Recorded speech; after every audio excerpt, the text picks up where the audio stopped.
bilang nananalig, ho? Kaya sasabing, nananalig ka ba? Opo. Paano? Sa buhay ng isang nananalig, ang bawat salita po ng poon natin ay nagkakabisa sa pamamagitan ng ating pamumuhay batay sa salita ng Diyos.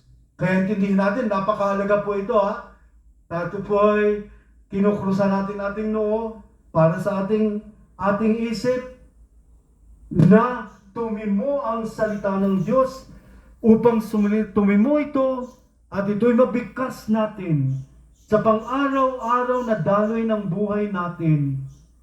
At ang pananalig na ito'y nagbibigay lalim sa ating pagkilala sa Diyos na buhay na tubig na dadaloy sa atin sa pang-araw-araw na buhay. Kaya ang salita ng Diyos ay nagbibigay buhay.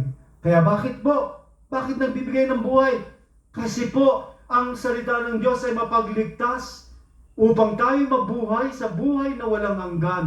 Hindi tayo mamamatay kapag ang salitang ito ay pinadaloy po sa ating buong kalamnan, sa daloy ng ating dugo, sa ating buong katauhan na nagbibigay buhay.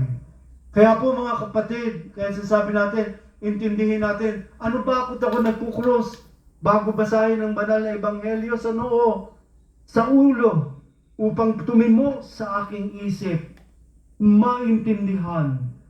At ito'y aking mabigkas upang ang lahat ng ito'y magkaroon ng buhay sa aking puso. Idadaloy, at sinasabi po ng poong Jesus Nazareno, dadaloy ang tubig na nagbibigay buhay. Ano ito? Ang Espiritong siyang patuloy na magbibigay sa atin ng pag-asa. Ang Espiritong ito, sa